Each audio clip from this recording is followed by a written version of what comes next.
የትግራው ተቃውሞ ዛሬም እንደቀጠለ ነው። ወደ መቀሌ የሚያመሩ መንገዶች ዛሬም ለሁለተኛ ቀን በሁለት አቅጣጫ በትግራይ ኃይል ሰልፈኞች ተዘግተዋል።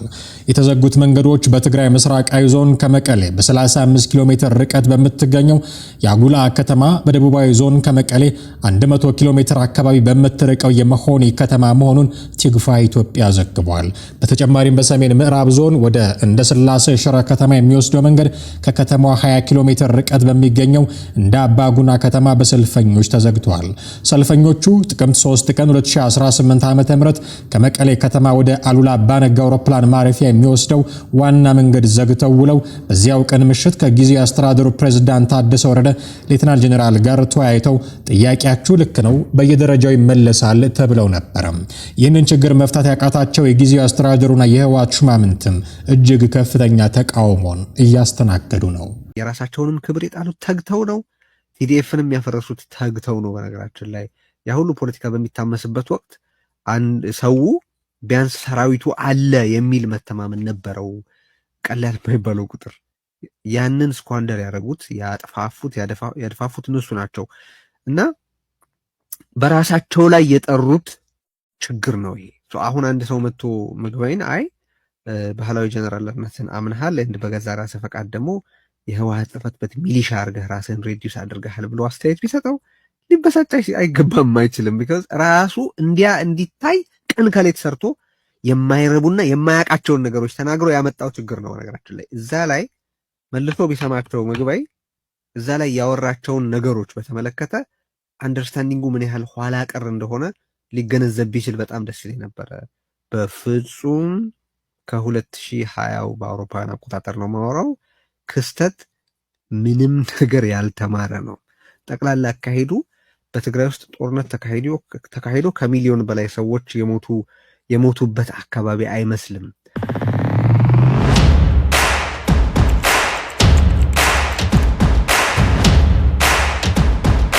አየር ኃይሉ የትኛውንም ግዳጅ ለመፈጸም በተጠንቀቅ ዝግጁ ሆኗል አሉ ሌተናል ጄኔራል ይልማ መርዳሳ።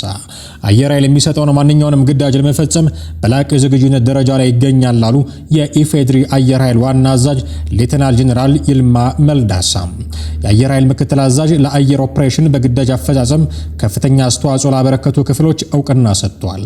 ሌተናል ጄኔራል ይልማ መርዳሳ በዚህ ወቅት ተቋሙ የሚሰጠውን ተልዕኮና ግዳጅ ለመፈጸም በከፍተኛ የዝግጁነት አቅም ላይ እንደሚገኝ ማረጋግጠዋል። አየር ኃይል በአጭር ጊዜ ባከናወናቸው የለውጥ ስራዎች አስደናቂ ስኬቶችን አስመዝግቧል ያሉት ዋና አዛዡ ይህም የአመራሩና የአባላቱ የጋራ ስራ ውጤት መሆኑን አስገንዝበዋል። የአየር ኃይል ምክትል አዛዥ ለአየር ኦፕሬሽን ብርጋዴር ጄኔራል ተስፋዬ ለገሰ በበኩላቸው ክፍሉ የኢትዮጵያን የአየር ክልል በንቃት በመጠበቅ የተቋሙን የውጊያ ዝግጁነት እያረጋገጠ እንደሚገኝም አመልክተዋል።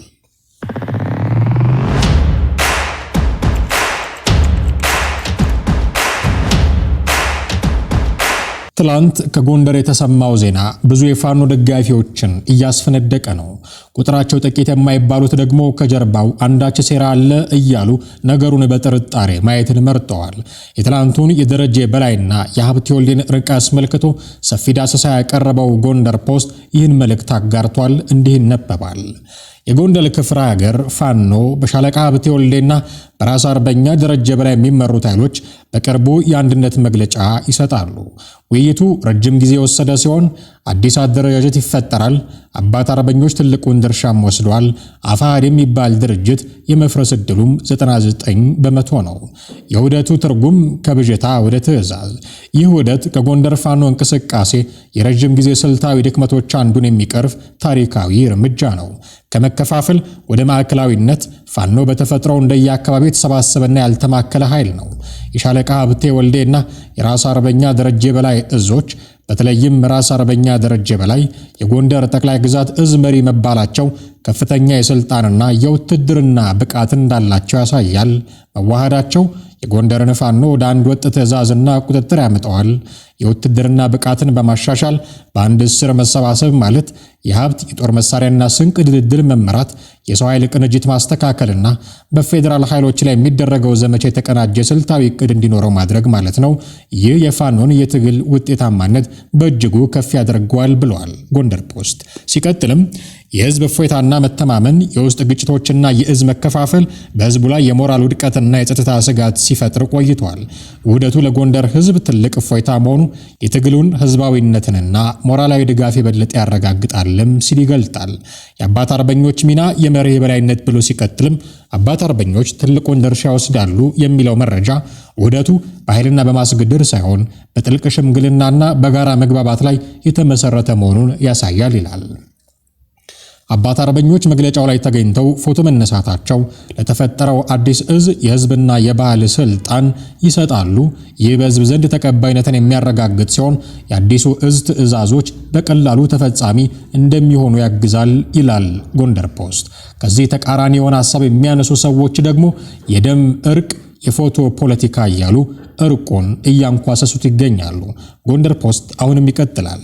የመረጋጋት ዋስትና አባት አርበኞች የመርህና የስልጣን ክፍፍል ላይ ዋስትና ሰጥተዋል ማለት ነው።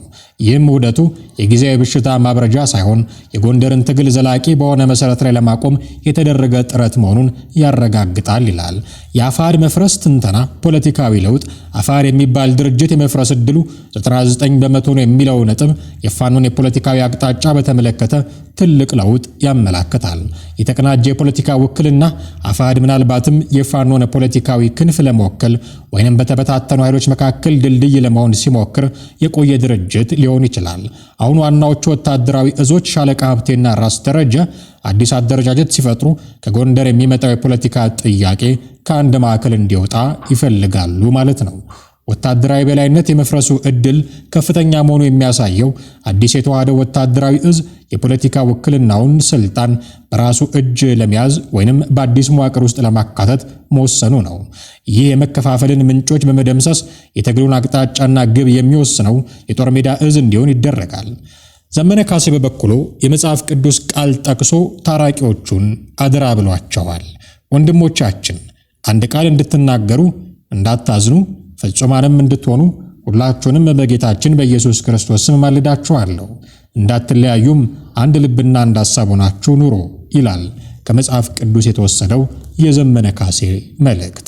መሪ ወዳጆ በበኩሉ በድምጽ ባስተላለፈው መልእክት እንዲህ ብሏል።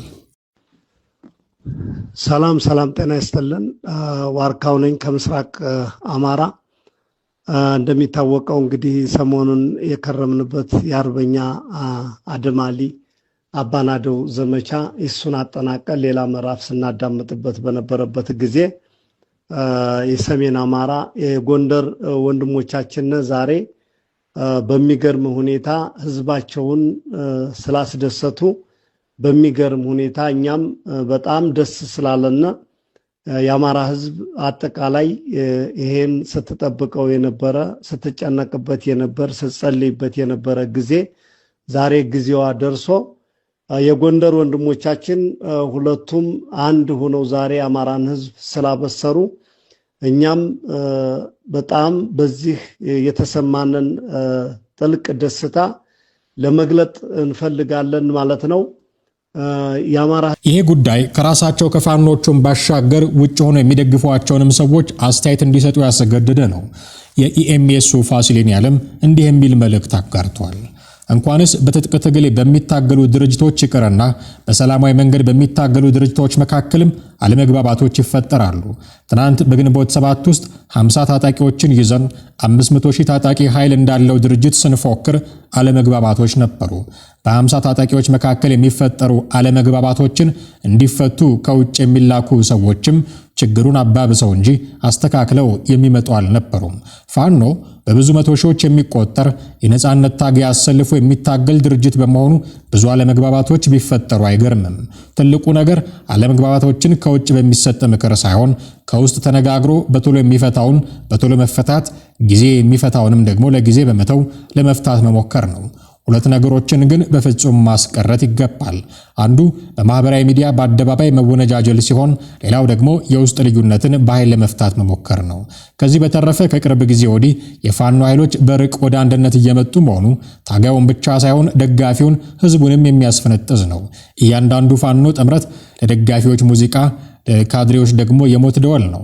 እመኑኝ፣ በአማራ ምድር አንድ ፋኖ ሲታወጅ ሰራዊቱ እስከናዛዡ ባለስልጣኑ እስከናጃቢው ይናዳል። ያም ጊዜ ሩቅ ላይሆን ይችላል ይላል ፋሲሌን ያለም። ቁጥራቸው ጥቂት የማይባሉ ሌሎች ሰዎች ደግሞ ይህንን የጎንደሩን ጉዳይ ጥርጣሬ ባዘለ ዓይን ነው የሚመለከቱት። እስክንድር ነጋና ዘመነ ካሴ አፋሕድና አፋብኃ ሳይስማሙ ሳይታረቁ ውይይትም ሳያደርጉ የአፋሕዱ ደረጀና የአፋብኃው ሀብቴ መታረቃቸው የፎቶ ፖለቲካ፣ የደም ፖለቲካ ነው እያሉ ሲያጣጥሉት ይሰማሉ።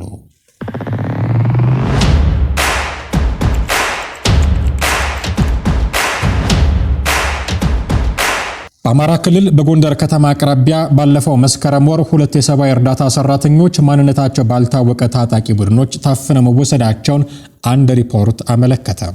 በክልሉ ደቡብ ወሎ ዞን የሚገኘው የመካነ ሰላም የተፈናቃዮች መጠለያ በአካባቢው ባለው አስቸጋሪ የጸጥታ ሁኔታና ግጭት ምክንያት ለሰብአዊ እርዳታ አሁንም ተደራሽ አለመሆኑን ሪፖርቱ ገልጿል።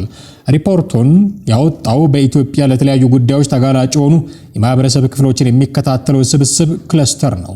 የተባበሩት መንግስታት ድርጅት ተቋማትን፣ መንግስታዊ ያልሆኑ የሀገር ውስጥና ዓለም አቀፍ ድርጅቶችን፣ ለጋሾችንና የመንግስት ተቋማትን ያካተተው ስብስብ በዚህ ሪፖርቱ በመስከረም ወር በተለያዩ አካባቢዎች የነበሩ ሁኔታዎችን ዳሷል። ወርሃዊ ሪፖርት በዳሰሳው ከሸፈናቸው 5 ክልሎች መካከል በተለያዩ አካባቢዎች ውጊያ እየተካሄደበት የሚገኘው የአማራ ክልል ይገኝበታል። በክልሉ ያለው ግጭት በትራንስፖርት መዋቅሩ ላይ ከባድ ተጽዕኖ ማሳደሩን ሪፖርቱ አመልክቷል። የጭነት መኪናዎችንና የአገር አቋራጭ አውቶቡሶችን የሚያሽከረክሩ ሹፌሮችን ኢላማ ያደረጉ እገታዎች እንደሚፈጸሙም ሪፖርቱ ጠቅሷል። በመስከረም ወር በጎንደር ከተማ አቅራቢያ ማንነታቸው ባልታወቁ ታጣቂ ቡድኖች ታፍነው የተወሰዱ 2 የእርዳታ ሰራተኞች በደባርቅና ጎንደር መካከል ባለው መንገድ በተደጋጋሚ የሚስተዋለውን የደህንነት ችግር አጉልቶ ያሳየ መሆኑን ሪፖርቱ ገልጿል። የደባርቅ ጎንደር መንገድ ለሰብአዊ እርዳታ እንቅስቃሴዎችና ለሰላማዊ ሰዎች አሁንም ከፍተኛ አደጋ የደቀነ መሆኑን የጠቀሰው ሪፖርቱ ታፍነው የተወሰዱት እርዳታ ሰራተኞች አሁን ያሉበት ሁኔታ ሳይገለጽ ቀርቷል። በአማራ ክልል በአሽከርካሪዎች ላይ ያነጣጠረው እገታ በክልሉ ያለውን የንግድ ሁኔታ፣ የአቅርቦት ሰንሰለት እንዲሁም የሸቀጦችና የሰዎች ዝውውር ማወኩን ሪፖርቱ አትቷል።